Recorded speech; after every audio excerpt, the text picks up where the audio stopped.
ये ट्रिक अगर आपकी समझ में आ गई तो आपका प्रीपोजिशन 80% करेक्ट होगा। 20% की मैं गारंटी नहीं दे सकता, 80% करेक्ट होगा। डियर व्यूअर्स, आज एक बार फिर मैं आपके सामने हूं और इंग्लिश ग्रामर को लेकर। और इंग्लिश ग्रामर में जो स्पॉट द एरर होता है वो बच्चे बहुत आसानी से कर लेते हैं। नाउन, प्रोनाउन, एडजेक्टिव, एडवर्ब्स, ये बड़ी आसानी से कर लेते हैं। तो अधिकतर छात्र मेरे पास आते हैं और कहते हैं कि सर हमको प्रीपोजिशन में बड़ी प्रॉब्लम हो रही है, हम प्रीपोजिशन नहीं लगा पाते हैं कि कहाँ लगाना चाहिए, एट, कहाँ इन, कहाँ अपॉन, कहाँ इनसाइड, कहाँ आउटसाइड। तो ये बहुत दिक्कत होती है और ये वास्तव में बहुत बड़ी दिक्कत है हमारे भारतीय छात्रों के सामने। और वो इसमें उनको बहुत ही डिफिकल्टी का सामना करना पड़ता है। आइए आज हम आपको ऐसी ट्रिक बतलाते हैं कि आपके 80% प्रीपोजिशंस सही हो जाएंगे अगर आप मेरे रूल को फॉलो करेंगे। लेकिन ये चैप्टर जो है 3 फेजेस में चलेगा। पहला, आज मैं उसका इंट्रोडक्शन देता हूं आपको और बताता हूं कि प्रीपोजिशन कैसे लगाया जाएगा, प्रीपोजिशन होता क्या है। प्रॉब्लम यह है कि हमें प्रीपोजिशन के कॉन्सेप्ट को नहीं मालूम, हम जानते नहीं हैं कि प्रीपोजिशन होता क्या है और हम बिल्कुल ब्लाइंडली कहीं टू लगा देते हैं, कहीं एट लगा देते हैं, कहीं अपॉन लगा देते हैं। नतीजा क्या होता है कि हमारे सारे सेंटेंसेस गलत हो जाते हैं। याद रखिए, आज के बाद आपका एक भी सेंटेंस गलत नहीं होगा और आपके सारे प्रीपोजिशंस तकरीबन सही होंगे। आप ध्यानपूर्वक इसको देखिएगा। लेकिन इससे पहले कि मैं अपनी बात शुरू करूं, मैं चाहता हूं कि आप मेरे चैनल को सब्सक्राइब कीजिए और जो बेल आइकन है उसको दबा दीजिए ताकि जब मैं दूसरा इसका पार्ट डालूं तो आपको मैसेज पहुंच जाए और आप इस प्रीपोजिशन को बड़ी आसानी से कर सकें। चाहे वो 5th क्लास का बच्चा हो, चाहे वो 10th क्लास का बच्चा हो, चाहे वो कंपटीशन में जा रहा हो, चाहे एसएससी, सीजीएल वगैरह तमाम सारे कंपटीशन में ये प्रीपोजिशन आता है। इसलिए मैं चाहता हूं कि आप ध्यानपूर्वक समझिए कि प्रीपोजिशन होता क्या है और इसको कैसे लगाया जाएगा। अगर हमें ये कंसेप्ट समझ में आ गया कि प्रीपोजिशन होता क्या है और तो लगाने का तरीका, मैं एक ऐसी ट्रिक बताऊंगा आज आपको कि आपका प्रीपोजिशन कभी गलत नहीं होगा। Stay with us. नाउ, पहली चीज मैंने लिखा है आज का चैप्टर प्रीपोजिशन।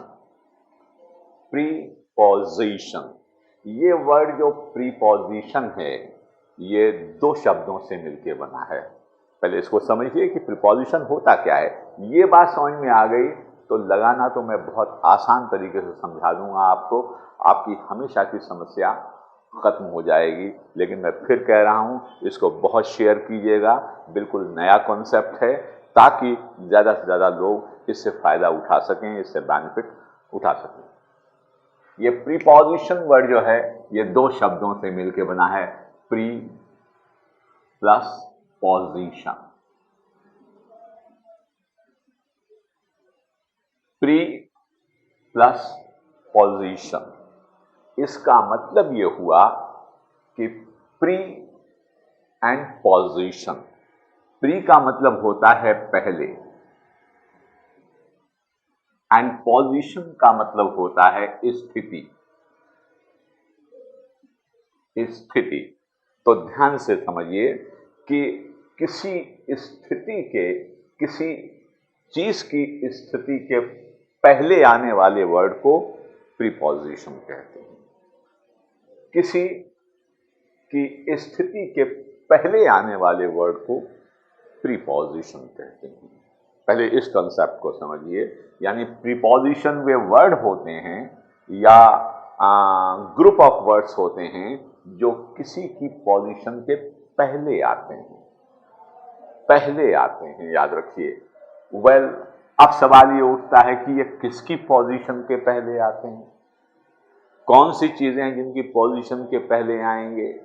तो याद रखिए इसमें ये जो हैं ये हमेशा याद रखिए 3 चीजों की पोजीशन के पहले आएंगे। 3 चीजों की पोजीशन के पहले, या तो वो नाउन के पहले आएंगे, नाउन के पहले आएंगे, या वो प्रोनाउन के पहले आएंगे, या वो जीरन के पहले आएंगे। यानी नाउन के पहले आने वाले वर्ड को प्रीपोजिशन कहा जाएगा, प्रोनाउन के पहले आने वाले वर्ड को प्रीपोजिशन कहा जाएगा, और जीरंड के पहले आने वाले वर्ड को क्या कहेंगे, उसको प्रीपोजिशन कहेंगे। मैं आपको एक एग्जाम्पल दूं ताकि आपके समझ में आ जाए। अगर ये कंसेप्ट समझ में आ गया तो प्रीपोजिशन लगाना बच्चों का खेल हो जाएगा आप लोगों के लिए। आइए, प्रीपोजिशन नाउन के पहले। ओके, मैंने लिखा आई वेंट टू दिल्ली। ये दिल्ली क्या है, नाउन है। नाउन के पहले जो ये वर्ड आया है ये टू, इसको हम क्या कहते हैं, प्रीपोजिशन कहते हैं। प्रीपोजिशन क्यों, क्योंकि ये नाउन की पोजीशन के पहले आया है। ओके, ये अब दिल्ली तो नाउन है ही, तो ये दिल्ली के पहले जो आया है ये जो वर्ड है, दिस इज कॉल्ड प्रीपोजिशन। तो ये देखिए ये नाउन के पहले आया है। मैं एक दूसरा लिखता हूं जो प्रोनाउन के पहले आता है।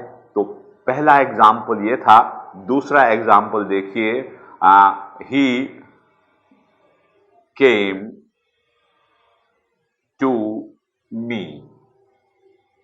ही केम टू मी। ये मी क्या है, ये प्रोनाउन है, ऑब्जेक्टिव प्रोनाउन है। इस ऑब्जेक्टिव प्रोनाउन के पहले जो ये वर्ड आया है, this is called preposition. Preposition यानी प्रोनाउन की पोजीशन के पहले आने वाले वर्ड को प्रीपोजिशन कहा जाएगा, नाउन की पोजीशन के पहले आने वाले वर्ड को प्रीपोजिशन कहा जाएगा। और ये तीसरा एक सेंटेंस है वो मैं आपको दे रहा हूं कि रेखा went for swimming. Swimming. Rekha went for swimming. ये याद रखिएगा, किसी भी वर्ब में जब ing लग जाता है, जैसे इसमें ing लग गया तो ये क्या हो गया, स्विमिंग हो गया। जब ये नाउन का काम करता है तो इसको हम जीरन कहते हैं, याद रखिएगा। नाउन का काम करता है तो जीरन कहते हैं। तो इसका मतलब रेखा वेंट फॉर स्विमिंग, इसकी हिंदी क्या हुई, इसकी हिंदी ये बिल्कुल नहीं होगी कि रेखा तैरने के लिए गई। नो, रेखा तैराकी के लिए गई। तैराकी, तैरना नहीं, तैराकी के लिए गई। ओके, तो याद रखिएगा कि वे वर्ड या वे वर्ड्स जो नाउन के पहले आते हों, प्रोनाउन के पहले आते हों या जीरंड के पहले आते हैं, इनको क्या कहा जाता है, इनको प्रीपोजिशन कहा जाता है। जनरली हम लोग गलती क्या करते हैं, हमने लिखा I am fond of reading.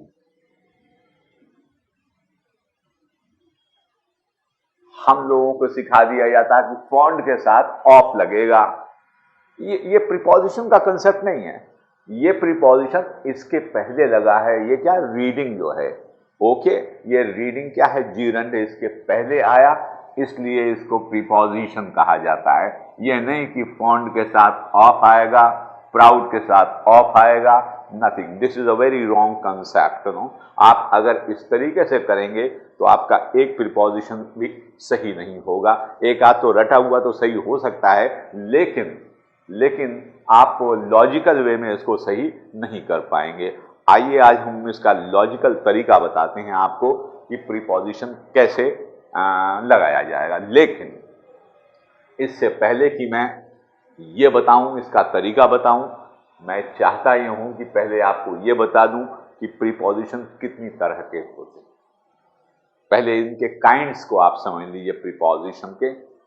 तो I am going to rub it, और इनका आप तरीका समझ लीजिए कितने तरीके के होते हैं, प्रीपोजिशन कितने तरीके के होते हैं।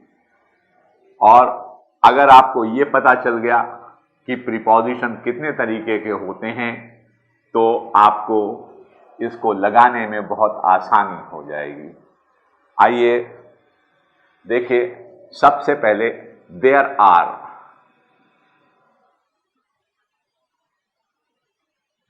4 kinds or 5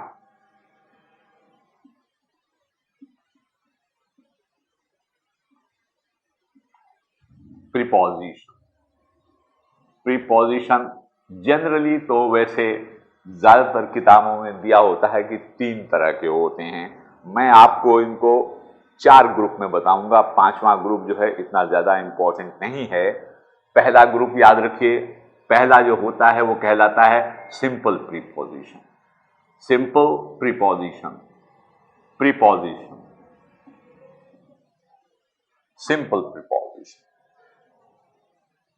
सिंपल प्रीपोजिशन का मतलब क्या होता है याद रखिएगा। सिंपल प्रीपोजिशन वे वर्ड होते हैं जैसे इन, एट, ऑन, विद, एटसेट्रा। इनको सिंपल क्यों कहा जाता है? नाउ द क्वेश्चन इज, इनको सिंपल क्यों कहा जाता है? देखिए, ये सिलेबल की वजह से इनको सिंपल कहा जाता है। आप पूछेंगे ये सिलेबल क्या चीज होती है? सिलेबल का मतलब है साउंड। क्योंकि ये एक साउंड दे रहा है, ये एक साउंड दे रहा है, ये एक साउंड दे रहा है। जैसे मैं कहूं एन, एक आवाज आई, ओके। मैंने कहा एट, एक आवाज आई। मैंने कहा ऑन, एक आवाज आई। विद, एक आवाज आई। तो जो एक साउंड देते हैं, जो सिंगल सिलेबल के होते हैं, सिंगल सिलेबल के होते हैं, उन्हें सिंपल प्रीपोजिशन के नाम से जाना जाता है। क्लियर हुआ? मैं फिर बताऊंगा आपको कि अगर किसी वर्ड के अंदर सिंगल साउंड होता है, सिंगल, तो उसको सिंपल प्रीपोजिशन के नाम से जाना जाता है। जैसे इन, एक आवाज निकली। एट, एक आवाज निकली। तो ये आवाज की वजह से, ये साउंड की वजह से इनको सिंपल प्रीपोजिशन कहा जाता है। Is it clear to you?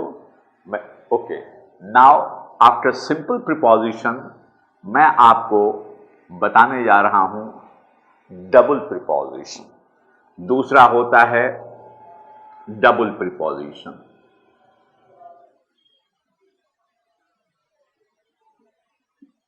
Double preposition, ये डबल प्रीपोजिशन क्या होता है?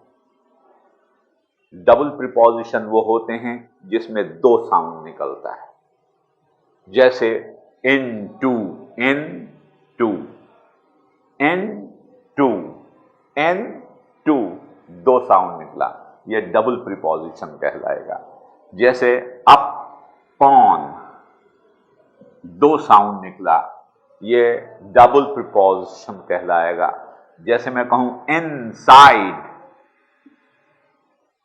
इनसाइड, डबल साउंड निकला, इसको हम डबल प्रीपोजिशन कहेंगे। जैसे मैं कहूं आउटसाइड, इसको डबल प्रीपोजिशन कहेंगे। जैसे he jumped, jumped into the river, into, तो ये into जो है ये डबल प्रीपोजिशन कहलाता है। Is it clear to you? इसके बाद तीसरा प्रीपोजिशन जो होता है इसको भी ध्यान से देख लीजिए, जो बहुत ही इंपॉर्टेंट है। इस तीसरे वाले को हम लोग कहते हैं कंपाउंड प्रीपोजिशन। कंपाउंड प्रीपोजिशन, देखिए ये बहुत इंपॉर्टेंट चैप्टर है। अब मैं आपको वो ट्रिक बतलाऊंगा कि जिससे आपका कोई भी सेंटेंस गलत नहीं होगा। स्टे विद अस, पूरा वीडियो देखिएगा, नहीं तो आप you will be at loss, आप नुकसान में रहेंगे। बहुत ध्यान से देखिए। Compound preposition, on behalf, on behalf of, on behalf of. Okay, ये प्रीपोजिशन, उसके बीच में बिहाफ आ गया, तो दिस इज कॉल्ड कंपाउंड। क्या कहलाता है? Compound preposition. On behalf of, या मैं कहूं in addition, in addition to, in addition to, या मैं और कहूं in the middle of, middle of, इनको कंपाउंड प्रीपोजिशन के नाम से जाना जाता है। एक चौथा और मैं आपको बता दूं, इसको रब कर देता हूं। चौथा मैं आपको बतलाता हूं, वो भी बहुत ही इंपॉर्टेंट है। That is called phrasal, phrasal preposition. And the fourth one is phrasal preposition.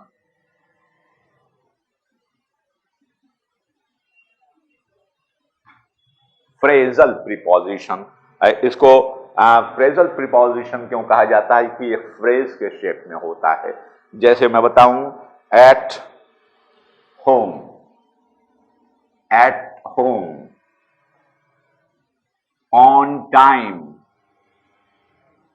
On time.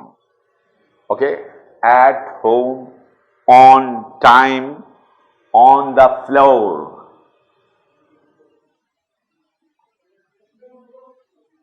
Etcetera. इनको क्या कहा जाता है? Phrasal preposition. ये उससे जुड़े हुए होते हैं। लेकिन एक बात याद रखिएगा कि मैंने कहा कि किसके पहले आते हैं? नाउन के पहले आएंगे। नाउन के पहले आया, नाउन के पहले आया, इसलिए इनको क्या कहा जाता है? प्रीपोजिशन कहा जाता है।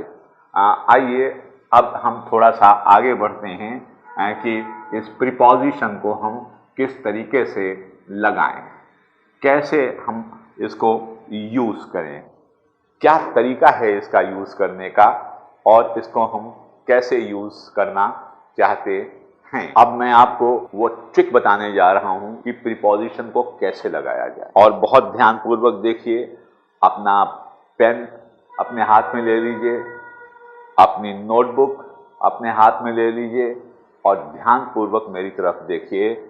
मैं सेंटेंस लिख रहा हूं और प्रीपोजिशन को कैसे लगाया जाएगा वो ट्रिक बताने जा रहा हूं। ये ट्रिक अगर आपकी समझ में आ गई तो आपका प्रीपोजिशन 80% करेक्ट होगा। 20% की मैं गारंटी नहीं दे सकता, 80% करेक्ट होगा, बशर्ते कि आपको हिंदी सही आती हो।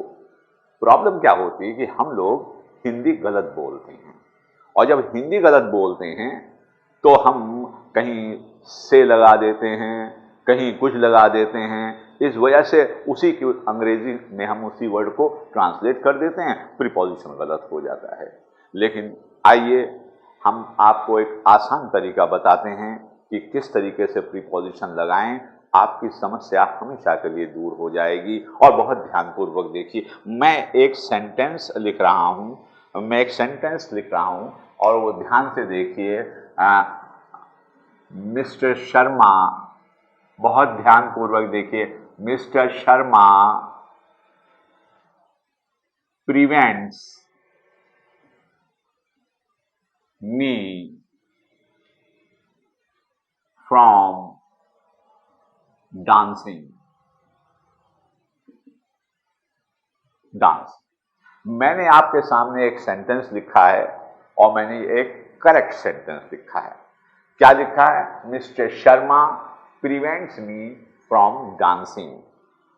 अगर मैं इसकी हिंदी आपसे पूछूं तो आप ये कहेंगे कि मिस्टर शर्मा मुझे नाचने से रोकते हैं। नाचने से नहीं, ये गलत हिंदी है। ये डांसिंग का मतलब नाचना नहीं होता है। अगर हम इसको टू डांस कर देते तो इसका मतलब नाचना होता है। ये जो जब जब वर्ब के पहले जब कोई इन्फिनिटिव लग जाता है, इन्फिनिटिव टू लग जाता है, टू लग जाता है, तो ये वर्ड क्या हो जाता है? इन्फिनिटिव हो जाता है। इन्फिनिटिव, और इन्फिनिटिव पर्पस को बतलाता है, पर्पस को। तो इसका ट्रांसलेशन हम ये नहीं कर सकते हैं। क्यों? क्योंकि इसका मतलब होता है नाचना और इसका मतलब होता है नृत्य। नृत्य, अब नृत्य और नाचना जमीन आसमान का अंतर है। तो इसकी हिंदी अगर आप करेंगे कि mister Sharma prevents me from dancing, अगर इसकी हिंदी आप ये करते हैं कि मिस्टर शर्मा मुझे नाचने से रोकते हैं, तो आप गलत कर रहे हैं हिंदी, आपका अनुवाद गलत है। तो इसके हिंदी क्या होनी चाहिए कि मिस्टर शर्मा मुझे नृत्य से रोकते हैं, नृत्य से रोकते हैं, डांसिंग से रोकते हैं। तो अब आप देखिए कि मैंने यहां पर फ्रॉम लगा दिया, चूंकि मैं जानता था कि इसके पहले फ्रॉम आना चाहिए। आप मान लीजिए एक मिनट के लिए आप नहीं जानते हैं इस बात को, तो मैं लिखता हूं दोबारा, मिस्टर शर्मा प्रिवेंट्स मी डांसिंग।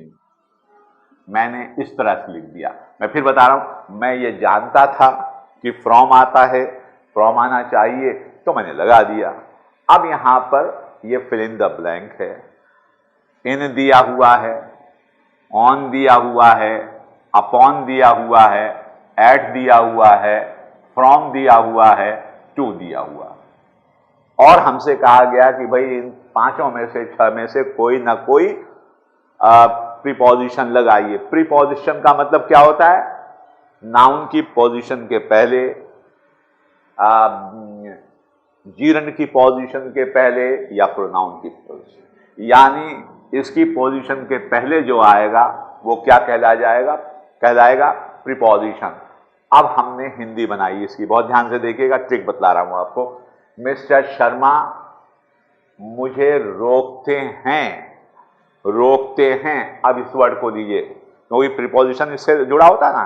रोकते हैं नृत्य से की अंग्रेजी इसमें कौन सी होती है? ये फ्रॉम होती है, इसलिए यहां पर क्या आएगा? फ्रॉम आएगा। ओके, नहीं क्लियर हुआ? अब मैं एक दूसरा सेंटेंस आपको और दे रहा हूं, जिसको कि आप ध्यान से सुने। I am fond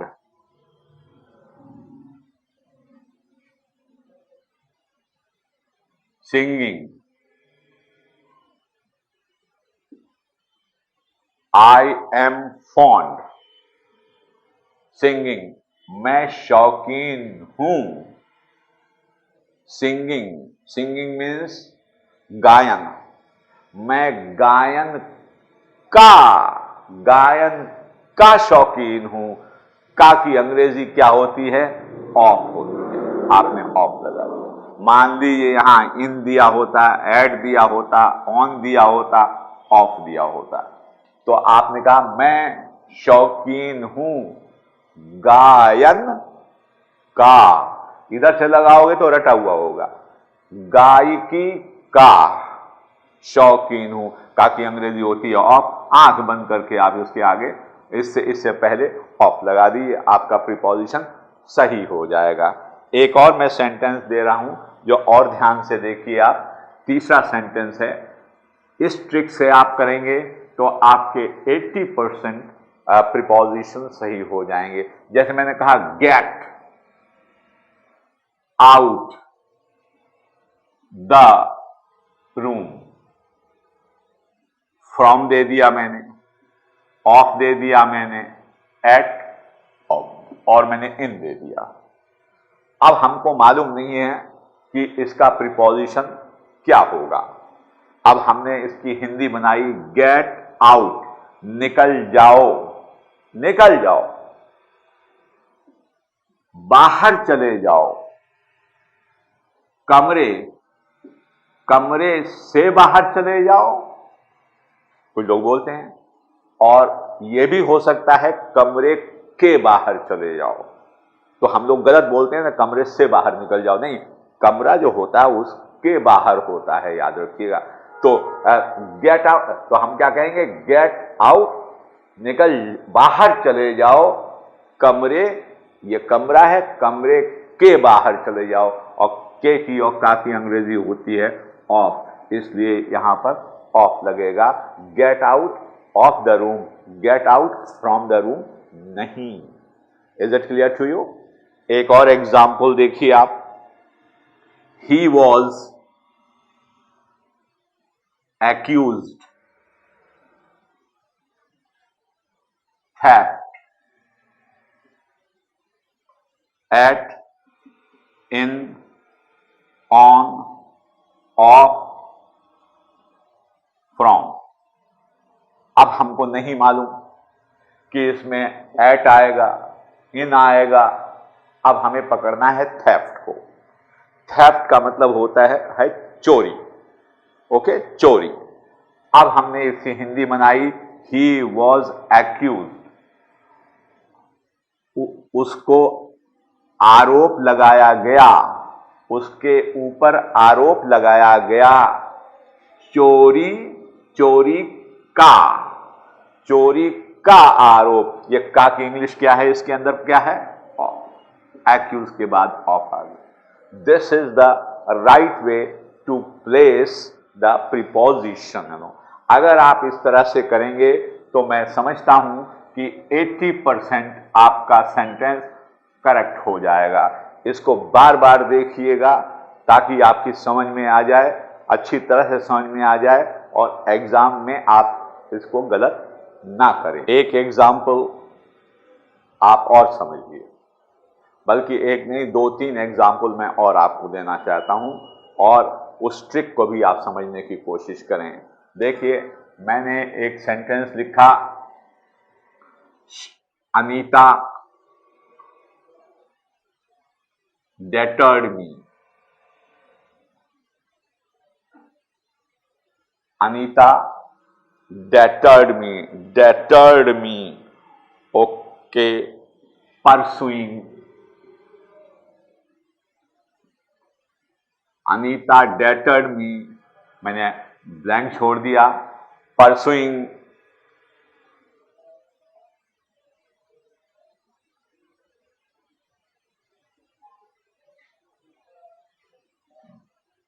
my studies, debtor. याद रखिएगा, जितने भी इंग्लिश लैंग्वेज में वर्ब्स हैं, जितने भी वर्ब्स होते हैं, अगर वे रोकने के सेंस में इस्तेमाल किए जाएं, अगर वे रोकने के सेंस में इस्तेमाल किए जाएं, रोकने के सेंस में, डेटर माने रोकना, प्रिवेंट माने रोकना, रेफ्रेन माने रोकना, प्रोहिबिट का मतलब रोकना, जितने भी वर्ब हैं इंग्लिश लैंग्वेज के अंदर जो रोकने के सेंस में यूज किए जाते हैं, उनके साथ जीरन का इस्तेमाल किया जाता है, ओके। और मैंने बताया जीरन के पहले पहले क्या जो लगेगा वो प्रीपोजिशन होगा। तो रोकना, रोकने का मतलब है किसी चीज से रोका जाता है, किसी चीज से रोका जाता है। से की अंग्रेजी क्या होती है, फ्रॉम। इसका मतलब ये है कि जितने भी रोकने वाले वर्ब्स हैं वो फॉलो करेंगे प्रीपोजिशन को। अगर हम इधर से देखें वो हमेशा फ्रॉम को फॉलो करेंगे, याद रखिएगा। दिस इज अ ट्रिक, याद रखिए। कितने भी हों, बशर्ते आपको ये मालूम होना चाहिए कि इस वर्ड का मीनिंग जो है क्या है, रोकने का है। जैसे स्टॉप भी तो रोकना होता है, स्टॉप, ओके। इन सब के बाद, हालांकि ये कंसेप्ट गलत है, इन सब के बाद जो आता है ये क्या आता है? ये जीर्ण आता है, और जीर्ण के पहले फ्रॉम का ही यूज किया जाएगा। Is that clear to you? Okay, एक एग्जांपल मैं और आपको दे दूं, last example. The book is the table. ये नाउन है। ओके, किताब है मेज पर, मेज पर, टेबल पर की अंग्रेजी होती है on.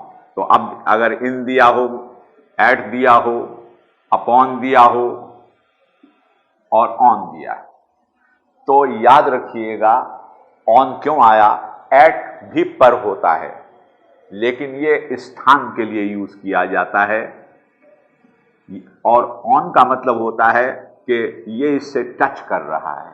Okay, the book is touching, you know. तो क्या कहेंगे कि टेबल पर है, पर की इंग्लिश जो होती है ऑन होती है, इसलिए जल्दी से हमने इसमें से छांट के ऑन लगा दिया। ओके, लेकिन अगर यहां होता कि the cat is jumping the table, jump कर रही है, एक्शन हो रही, तो upon the table, up on the table, this will be correct होता। तो याद रखिए, इस ट्रिक को आपको याद रखना है, और इस ट्रिक से आप तमाम सारे प्रीपोजिशन निकालिएगा और कीजिएगा। देखिए आपके 80% करेक्ट हो जाएं। और अगर आपको कोई प्रॉब्लम हो तो I am with you, you ask me and I will solve your problem. Thank you very much.